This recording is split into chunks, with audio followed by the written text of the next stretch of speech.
Hey, what's up, everybody? Hope you had a wonderful weekend. Lawler here, inside source for all things Rocket League. Going to be talking about the RLCS Regional 1 main event, the ability for our top 16 to go down to the top 8 into the playoffs over the course of 3 days and give us some pretty shocking results. And if you guys didn't get to watch this weekend, boy oh boy are you in for a surprise. So with that said, let's talk about it.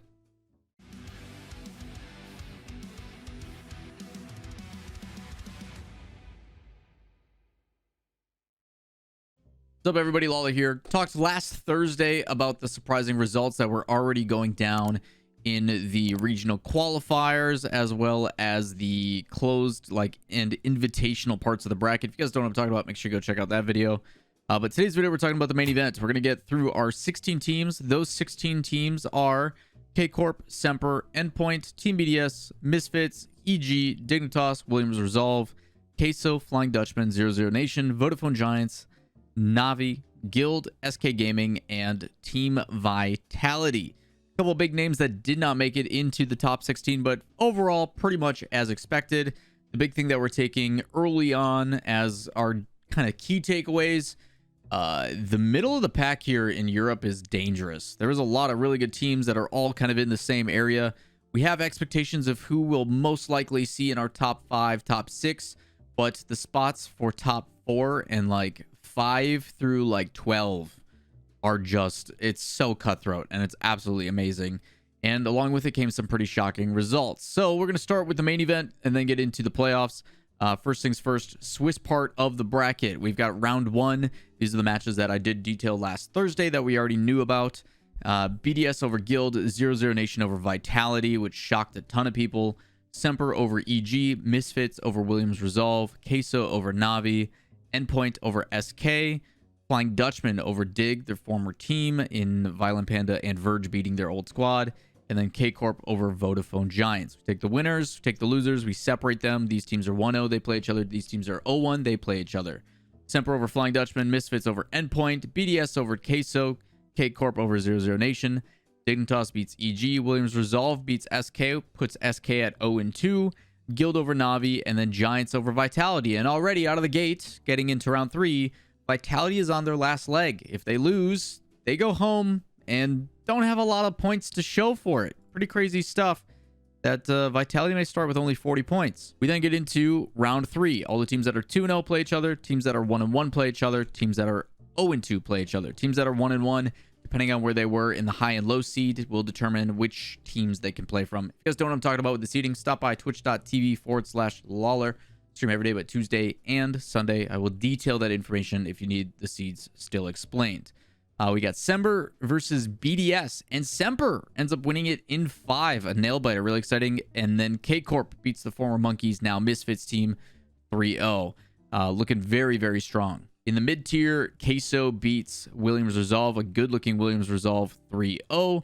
00 Nation beats Giants, Endpoint over Dignitas, and the Flying Dutchman over Guild. We then go to the low side, and Navi does bounce back, which is unfortunate for SK, because SK goes out 0-3. Really unfortunate for a team that I had pretty high expectations of.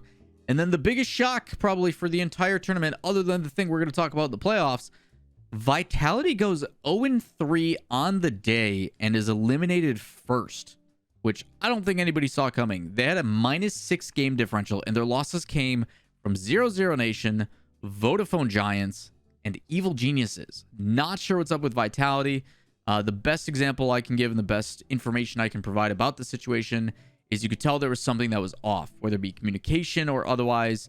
Vitality just had a bad day. The same exact thing happened with Shopify Rebellion in North America the previous week as well. So I do expect Vitality to bounce back. Still consider Vitality one of the best teams in the region. They just had an off day and performances weren't there. So gonna have to grind another 2 weeks. We'll see them again in another regional, but Vitality out of it and in last place for the points out of all the teams that can get points. Tied right now for last with SK Gaming. We then get into round 4. BDS closes it out and qualifies over 00 Nation. Misfits qualifies over Flying Dutchman in a nail biter that went to 5. Really good series. And then Endpoint still showing up and standing tall. Obviously, Virtuoso no longer there. Now using Seiko or Psycho. I forget how you say his name officially. But the boy is absolutely cracked, and it is taking a lot of pressure off of Mets and Naris. Relating Wave's defense, still stellar. They end up 3-0ing SK Gaming in a perfect sweep, not allowing a single goal. That is a 9-0 goal differential. It is brutal. And then you go to the low side of things, and EG stays alive over Giants 3-2. Dignitas stays alive over Navi 3-2. And Williams Resolve stays alive over Guild 3-2. Those teams, Giants, Navi, and Guild, now eliminated. We then go into the 5th and final round, and it is Dignitas versus Queso, where Dignitas does win in 5, 2 OTs, super close to qualify. Williams Resolve over Flying Dutchman. Flying Dutchman get reverse swept. Williams Resolve shows that they can go through some adversity and qualifies, which is very impressive. And then Evil Geniuses versus 00 Nation, also reverse sweep. 00 Nation up 2-0, starting with a 7-minute and 14-second OT. And then we get into the 5th and final game, where EG does complete the reverse sweep as well, showing some adversity. 4 minutes, 22 seconds in game number 4. So pretty exciting stuff. And that's just the qualifiers. This just went down on Friday. So a lot of exciting things. I can say Dignitas did not look good. Still able to get through some things. But yeah, some complications with their play initially. It was pretty ugly. But our 8 final teams: K-Corp, Endpoint, Semper, BDS, Williams Resolve, Misfits, Dignitas, and Evil Geniuses. Those are the 8 teams that are going to find themselves in the playoffs, which we saw go over across Saturday and Sunday. Let's take a look at the playoff bracket. We're going to do the quarterfinals, which went down on Saturday, and then we'll do the semifinals and finals, which went down on Sunday. So quarterfinals, we got K-Corp versus Williams Resolve. K-Corp was supposed to be the favorite, and rightfully so. They come out and start 3-0 in the series. Very, very convincing performance from them. And then Williams Resolve, although it usually happens around game 3, does happen in game 4. They pop off with a complete contrast, finally getting used to the aggressive, fast play style. And K-Corp started to let off the gas, looked a little bit sloppy, actually. And Williams Resolve started winning challenges and getting to the ball sooner and doing a lot of really exciting things, and came out and won 3 in a row. So what almost is a reverse sweep now, we go to the 7th and final game. Comes down to the wire. Some pretty crazy shots. You're probably seeing it on your screen. An insane redirect by Williams Resolve with a Batmobile that went flying into the net. That doesn't happen without the Batmobile. But a crazy redirect. A lot of really good plays. It does go to OT, and K-Corp ends up winning on a heartbreaking double commit. Like, that ball gets pushed into midfield, and you're trying to dodge, and just you get cut off by a pre-flip, which I think is what it looked like. Someone forward dodged and ended up winning in front of it, and it just goes into an open net. It's after the battle back to see that's the way you lose. That sucked. That was the end of the broadcast for Saturday. Man, did it hurt. But Williams Resolve, top 8 performance, should be very happy with that. But to be 1 goal away from semifinals, man, that sucks. But there's some teams in here that people need to start paying attention to more than just the big dogs, because it is cutthroat over in Europe right now. We then drop down to Endpoint and Misfits, and this was extremely one-sided. Misfits does get game number 4 in a victory, but overall it is all Endpoint. Completely dominant, super clean, rotational play, very minimal mistakes, positioning's great, shots are on target. This Endpoint team on this first day, we're like, okay, they're really good, but they're going up against K-Corp. Is that going to be kind of the decider that makes all of us believers? We'll answer that question up here next. But yeah, Endpoint in a pretty one-sided affair against Misfits. After that was Semper and Dignitas, and this was a Game 7 nail-biter as well. Great quarterfinal match. Dignitas decided to show up. Again, we talk about the needing a bounce back in between every single day, different opponents, new challenges, and Dignitas definitely a much better-looking version of themselves compared to the day before. Semper starts it off, and then Dignitas wins 3 in a row and almost close it out, but Semper makes some pretty solid adjustments and wins the next 2 until we then go to the 7th and final game, where Dignitas does win 3-2. Pretty exciting moments across. This one came a little bit of everywhere. Some of the players did look a bit off, and that's primarily on the Dignitas side, but even with that, Scrub does have some good solo plays with a pinch shot that goes in, some crucial goal line saves. Again, apparently Jack, I think, hits like a quintuple tap. I think he hits 5 touches off the back wall off of a pass. Like, there's a lot of crazy moments in this one, but the one's mentality staying alive. Dignitas still continues to do a really good job of providing their own space on the field. That one's mentality of understanding of how to delay a challenge or kind of basically give you your space so you create some of your own to draw you in is really impressive. Dignitas does some really exciting things, but it is and can be heavily punished. We then get into the last game, which was actually the first game on broadcast on Saturday, which is BDS versus Evil Geniuses. And this was BDS reminding EG that, yes, you guys had a great offseason, but we're BDS. Like, there's a different tier of play here, and it was not close. It really wasn't. EG does get a goal in every single game, which is good to show that they can make the other team bleed, but BDS controlled this game through and through the entire time. It wasn't even close. 3-1, 3-1, 2-1, 3-1. So a consistent story here for BDS as they move on to the semifinals, which is going to be massive for creating a gap between them and Vitality, who got knocked out 0-3 on Friday. We then jump into the semifinals. We got K-Corp versus Endpoint and Dignitas versus BDS. We're going to start with the top of the bracket. Endpoint continues their dominance, 4-3 against K-Corp, showing everybody that we are here to play. Another one that comes down to the wire. This series was just unbelievable to watch.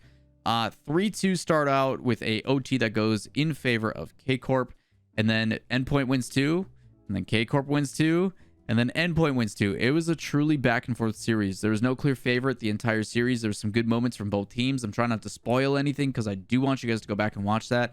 Bracket is linked in the description down below. Go click on it. You can click the little eye icon. It'll show all the matches and the scores.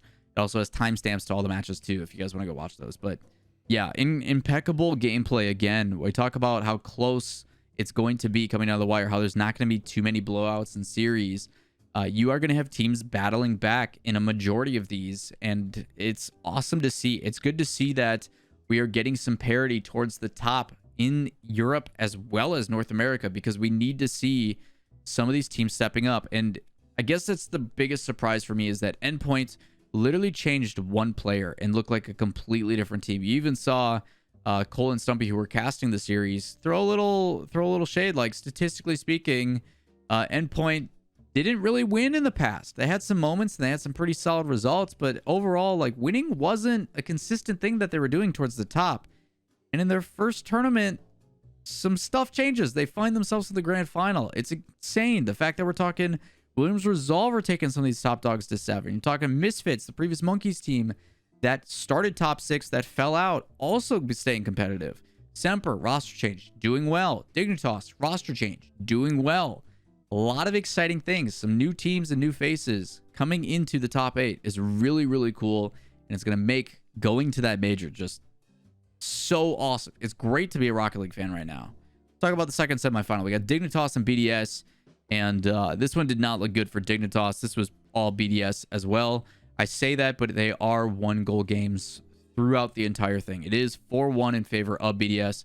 1-0, 2-1, 2-1 Dignitas, 2-1 OT, 4-3 OT. It was a very close series, but you can tell there were some things off again from Dignitas. The consistency is my biggest concern, but because we know how good BDS is, I do want to focus more on Dignitas here and talk more so about the excitement that I have around this team, because even though things aren't going great, their base level, their foundation that they're trying to build is still a learning experience. There's still so much that they have to do to get to where they want to be. This is a very young team in regards to how long they've been together. It's a very young team in the amount of time they've had to make adjustments and figure things out.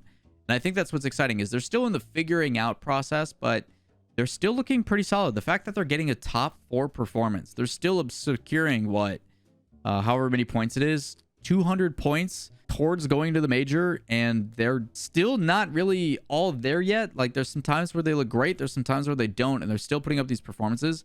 I think is commendable by Dignitas. The fact that they are still in contention for top spots, despite having some issue, like some glaring issues that they can easily fix, should be very exciting if you're a Dignitas fan. The fact that they are putting up the results that they are, despite not looking their best. They have moments like even in qualifiers where they drop really heavily and then they battle back and get through it in 5 games. And it's not the first time they're doing it. So I'm pretty happy about this Dignitas team. The fact that they are going through some pretty rough times in regards to their results, because playstyles just haven't really clicked fully. Like, they're still trying to figure stuff out, but they're still putting up the results they are is pretty impressive. BDS continues to be BDS. They're just really good. Nothing new. They're one of the best online teams. With that said, let's go to our grand final. We've got Endpoint versus BDS. Right now, as I mentioned, in North America, the fall split is a best of set format. We got 2 teams have yet to lose on the tournament in the playoffs. They're playing each other in 3 best of 7s. Whoever wins 2 first takes the whole thing. First best to 7 goes down, and Endpoint wins. I didn't know it was possible. I knew Endpoint was playing solid. I knew Endpoint was playing well, but BDS usually stops a lot of things that they try to accomplish.